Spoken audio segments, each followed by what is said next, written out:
안녕하세요. 어려운 미술을 쉽고 재미나게 풀어드리는 레차트의 대원쌤입니다. 오늘은 제가 평소 좋아하는 미술관인 리움 미술관을 방문했는데요. 전시는 리움의 지하에 있는 블랙박스와 그라운드 갤러리에서 전시 중이고요. 2월 27일부터 7월 6일까지 전시됩니다. 이번 영상에서는 국내 최초로 개최된 피에르 위그전을 분석해드리겠습니다. 자, 들어가 보시죠. 처음부터 살짝 충격이었는데요. 들어가자마자 너무 깜깜해서 당황스러웠습니다. 거의 아무것도 안 보일 정도였는데요. 아무튼 방으로 들어가니 제일 처음 보이는 것은 에스탈리움이라는 이 돌입니다. 사실 너무 어둡고 이 작품의 크기도 작고 바닥에 놓여 있어서 웬만하면 놓치기 십상이었습니다. 저도 모르고 있다가 발끝에 걸려 아래를 보니 이게 이렇게 있더라고요. 그러니 여러분도 가시면 놓치지 마시기 바랍니다.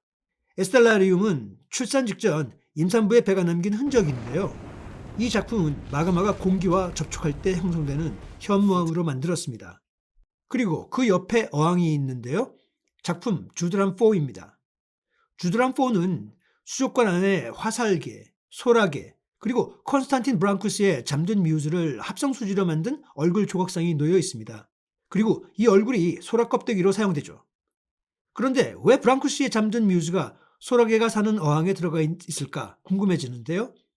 위그에 의하면 소라게가 브랑쿠시의 조각품을 집으로 사용하는 가상의 이야기를 만들어 자연, 예술, 생물과 환경 사이의 상호작용이라는 주제의 스토리를 만들려고 했다고 합니다.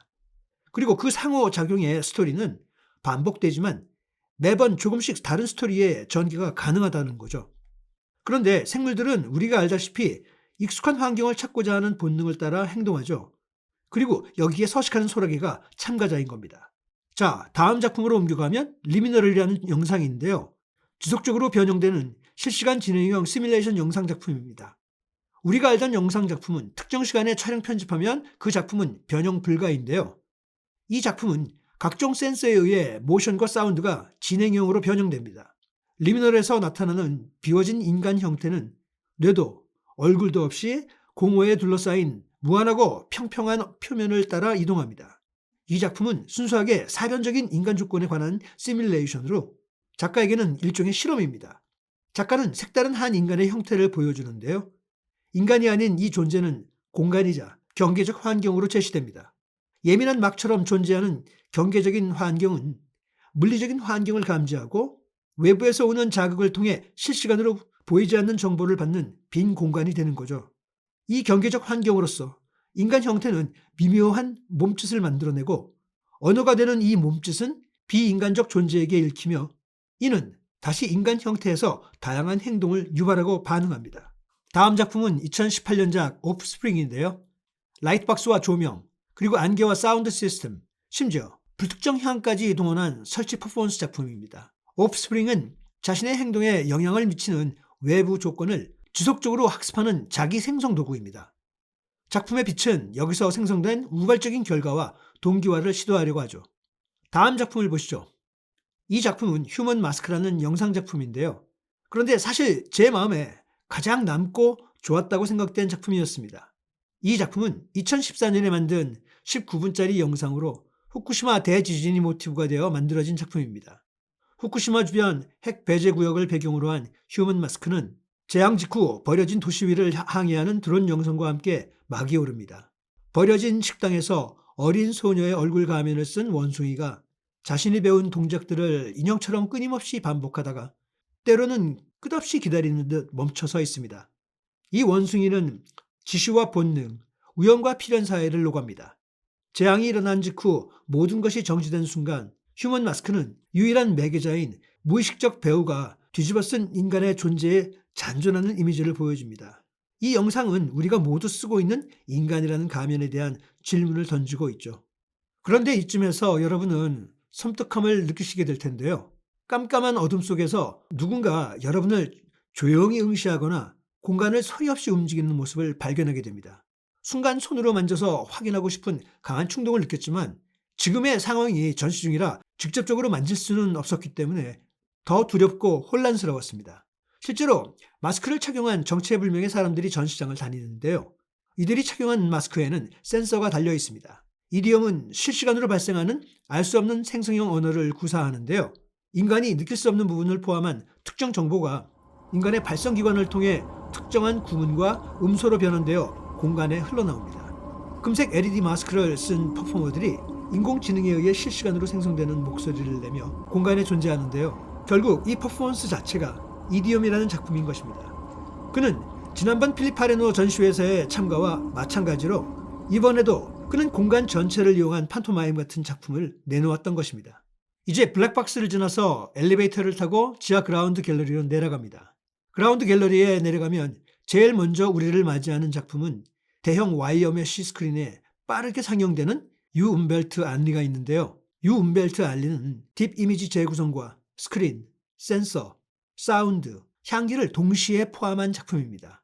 미지의 생명체 초상 이미지는 랜덤으로 아주 빠르게 반복 재현됩니다. 작품의 이미지는 실제하지 않는 인물인 안리를 상상하는 누군가의 뇌 활동을 기록하는 뇌 컴퓨터 인터페이스에 의해 생성됩니다.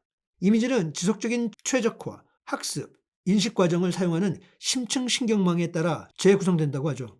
일단 전시가 시작하면 이미지 시퀀스들은 주변 조건들과 관련된 여러 매개 변수들에 의해 끊임없이 수정됩니다. 유 움벨트 안리는 다양한 경로가 만든 상상력의 결과물인데요. 인간의 상상력이 비인간의 인지로 재구성되었던 거죠. 이 작품에서는 언어나 감각을 통해 전달되는 것과 같은 직접적인 표현 방식을 우회하고 주체가 스스로 외부가 되어 결과를 미리 결정할 수 없게 됩니다. 그 다음 작품은 캄브리아기 대폭발 16이라는 작품이 보였는데요.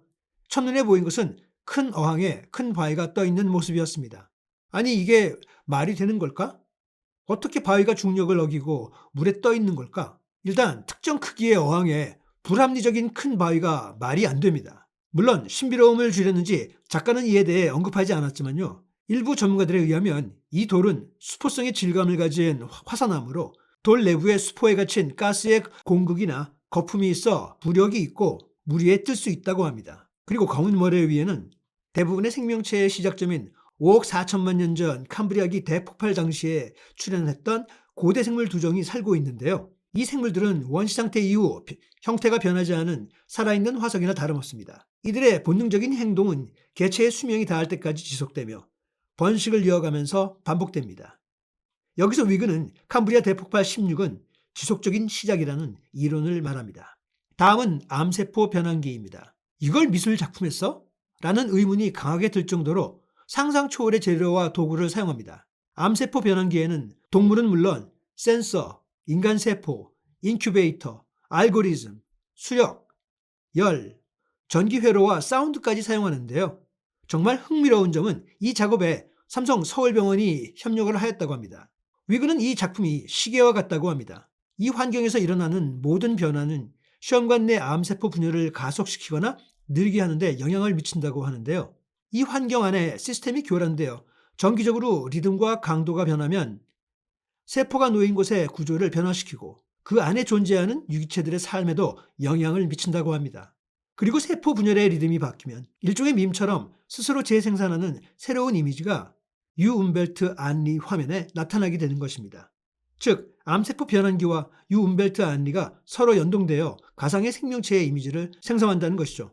암세포 변환기 뒤로 주기적 딜레마라는 검정색 유리 상자가 보입니다. 그런데 단순한 검정색 상자인 줄 알았던 이 작품이 시간에 따라 투명하게 변화하며 유리 상자 안을 보여주는데요. 돌과 모래 그리고 정체불명의 물고기가 유유히 헤엄칩니다. 그런데 자세히 들여다보니 이 물고기는 장림동굴 테트라라는 물고기입니다. 위그가 만든 주기적 딜레마는 다양한 종의 테트라 물고기가 서식하는 수족관의 풍경인데요.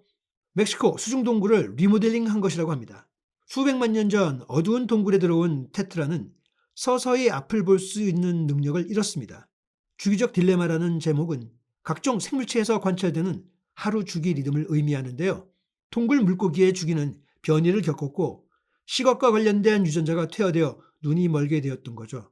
눈먼 동굴 물고기의 생체 시계는 이렇게 변화하여 하루 주기 리듬이 빨라지고 더 이상 지구의 24시간 자전을 따르지 않게 됩니다. 그런데 위그의 수조 안에는 장림 테트라와 시력을 가진 테트라가 공존합니다. 따라서 두 가지 하루 주기 리듬이 동시에 존재하게 되었던 거죠. 그리고 수조의 변색 유리는 주변 환경에 반응합니다. 유리 안에 있는 액정으로 인해 유리가 투명해질 수도 불투명해질 수도 심지어는 검은색이 될 수도 있습니다. 이 작품은 마음의 눈이라는 작품인데요. 이 작품은 앞서 보여드린 유음벨트 안리 진행형 생명체의 결과물이라고 하는데요. 마음의 눈은 상상의 영역인 유음벨트 안리에서 추출된 정신적인 이미지를 물리적으로 구현한 것이라는 의미입니다. 정신적 이미지는 실제로 마음에서 마음으로 순환하거나 주체들의 마음에서 외부화되어 물리적으로 나타낼 수 있습니다. 마지막으로 카마타라는 영상인데요.